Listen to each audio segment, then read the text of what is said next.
Bien. Bienvenida, Erika. Creo que hoy no voy a dormir. Gracias, María Esther. Una vez más, agradecida con este espacio. Erika es una simple mujer que trabaja por su pueblo, que trabaja no solamente por el pueblo afroboliviano, sino también por este pueblo bello que me vio nacer, que se llama Santa Cruz de la Sierra, que justamente hoy estamos en el mes aniversario. Y nada, aquí una profesional más de esta tierra bendita, una comunicadora y una psicóloga al servicio de su pueblo. Egresada de la Universidad Evangélica Boliviana como comunicadora social. Sí, y Bruno hace la cabeza así porque él estudia en la Universidad Evangélica. ¿No habrá sido mi alumno? ¿Fuiste su alumno? No fui. Deberías, te salvaste. Les cuento que como educadora divina, sus estudiantes la aman. No fue mi teacher, mi profe, mi listen. Y muchas veces, Erika, la gente se preguntó, ¿pero qué de afro tenés, digamos, no? O sea, si ni el apellido, ni mucho el color. Y eso de ser la hermana de...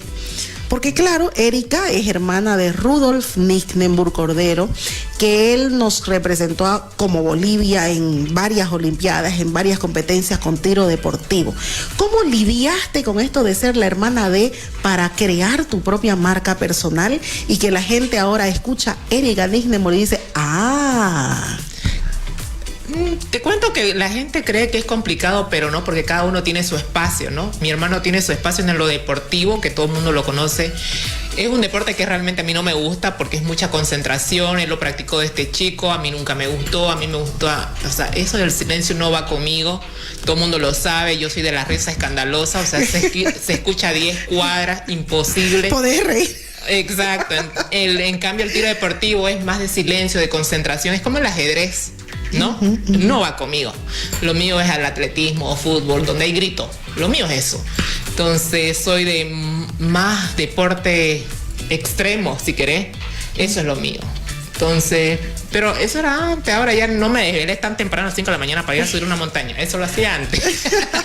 Pero cada uno en su espacio. Él en el deporte, yo desde mis actividades más revolucionarias, más de toma de decisiones y sobre todo hacer la visibilidad de un pueblo que es el afro, ¿no? Y el tema de autorreconocernos, cuán importante es autorreconocerse e investigar de dónde son tus raíces. Y esto siempre lo cuento cuando mucha gente se hace la misma pregunta. ¿Cómo asumimos? Por decir, hasta no hace mucho mi hermano en el penúltimo censo, mi hermano no se consideraba afroboliviano. Todo el mundo lo sabe. Él se autoconocía o se determinaba como ¿cómo era la otra pregunta? Indígena, mestizo. Como mestizo y no como afroboliviano. Yo sí, digamos. Entonces cuando iba del censo decía, ¿y usted como afroboliviano y usted mestizo? Y era como o sea, incoherencia, ¿no? Ajá. Porque mi hermano es más negro que yo. Claro. Yo no. Entonces, desde ahí parte, pero es un autorreconocimiento de ir investigando, porque mis padres, sobre todo mi madre, ver sufrimiento de este chico, porque yo cuando iba al colegio todos eran blanquitos y yo con mi hermano éramos los únicos negritos, y entonces nos hacían mucho bullying, nos escupían la cara, nos arañaban. Hasta el día de hoy tengo un montón de puntas de lápices en el cuerpo porque la gente me punzaba con los lápices. Entonces era muy fuerte.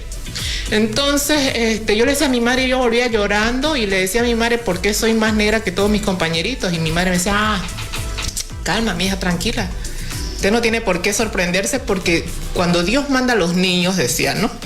Él los mete a un horno. Es como el pan. Entonces, pero con ustedes dos se les olvidó y salieron más negritos, casi se quemaron, porque en esa época mi mamá también hacía pan y a veces se quemaba el pan, entonces decía, Diosito se descuidó. Entonces, de esa forma, y ella decía, tenían que ustedes estar orgullosos de su color. O sea, ¿cómo hace el papel de la mamá en una familia para subirle la autoestima a los hijos? Y mi madre se lució desde ese aspecto. Y ya después, ya en grande, buscar, digamos, porque son historias no contadas de tu familia que te van negando tus raíces por justamente no causar más daño, y que tampoco te quedes estancada porque sos negro, no podés lograr cosas. Si sos negro, sí podés igual conseguir las cosas, pero a través del estudio y el esfuerzo tuyo. Depende de vos. Y creo que eso se lo voy a agradecer una eternidad siempre a mi madre. Erika, muchas veces creo que hay mucha gente a la que le has caído bien, gente a la que le has caído muy gorda y muy pesada, porque no somos moneda de oro para caerle a todo mundo. Quisiera preguntarte cosas de tu paso por la política, pero no lo voy a hacer porque no vamos a hablar ni de política ni de fútbol. Pero sin embargo, ¿por qué es importante vos, con tu conocimiento de política que tenés, por qué es importante esto de la celebración y el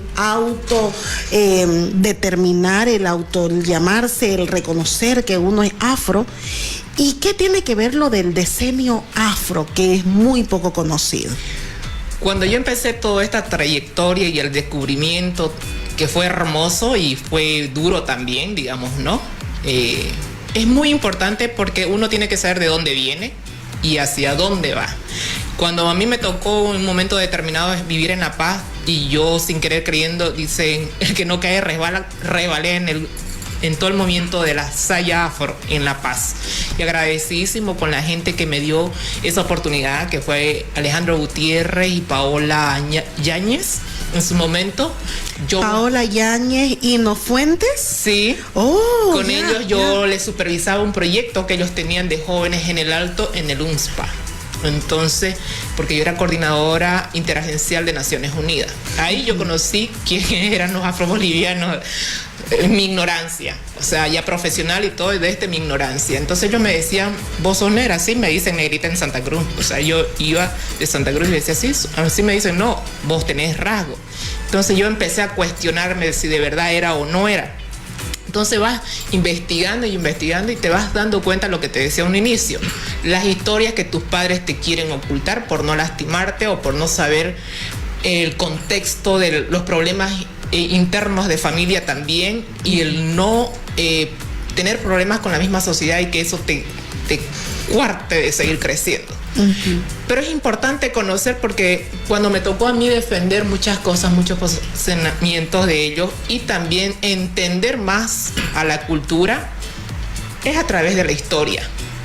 Entonces yo tenía que saber por qué la lucha del pueblo, por qué exigían tantas cosas, porque para mí era nuevo. O sea, te estoy hablando con unos 30 y algo de años, en aquel, por si acaso tengo 45, cumplo este año. Entonces Cumplí 52 en agosto. Exacto. Entonces imagínate a esa altura que recién estés conociendo tus raíces, tu historia, y ver que el pueblo jamás en su vida, en un país tan hermoso como Bolivia, los afros no contaban, no existían.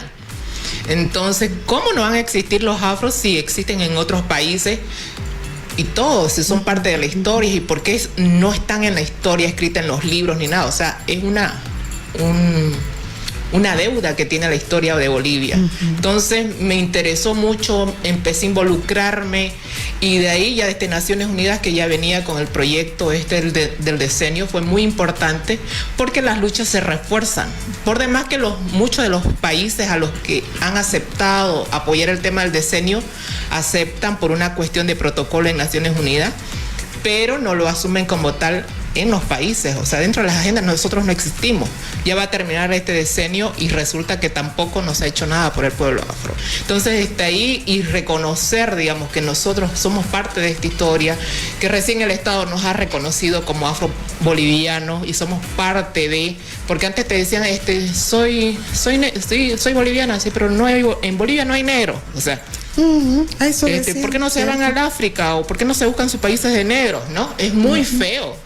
Entonces, cuando no tenés argumento para defender, claro, es mucho más complicado.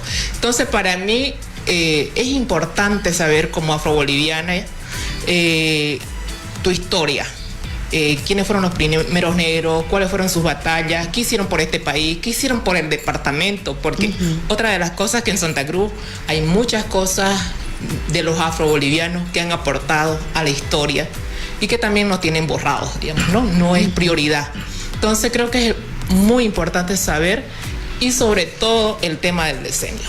El decenio nos ha quedado con sabor a poco, nuevamente, desde la agenda de los 3 niveles de gobierno, y hay que seguir luchando para que el pueblo también siga adelante desde, ya sea la salud, la educación y todas las agendas públicas que deben tener los 3 niveles de gobierno. Sabes que me encanta que hubieras terminado ahí, y digo terminado porque vamos a hablar. Siempre hay una parte y hay una contraparte, porque obviamente yo como afro también, ay, si nos pusiéramos a contar, Erika, todo lo que hemos pasado como afros, ¿no? Pero gracias a Dios somos personas que creemos que se puede. Y ese se puede ha sido unir Fundación Diásporas de Nelson Mandela con Solimed, que está ahora presente aquí a través de nuestra querida Adangelina Sanguino, que es presidenta del Comité de Damas, pero a la vez también ella es la presidenta del Comité de Damas del Rotary, valga la redundancia, del Rotary Las Palmas. Y la doctora Cecia Zaire Guarachi, que es parte de Solimed, como encargada de todos esos voluntarios con unos corazones espectaculares. Antes de dejarlas que saluden, vamos a ver 3 videitos que tenemos ahí, y ustedes no se separen para que puedan entender la magnitud de lo que se viene en camino.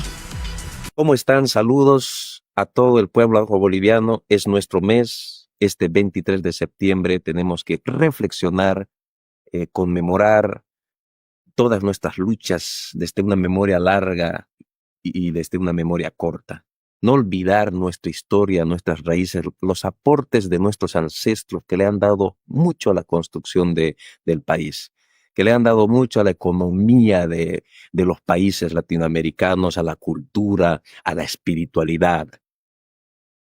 Somos importantes, somos una raíz fundamental en los estados. Y por ende, los estados-naciones, el Estado Plurinacional de Bolivia, tiene que entender que no solamente las reparaciones se tienen que dar en el ámbito legal.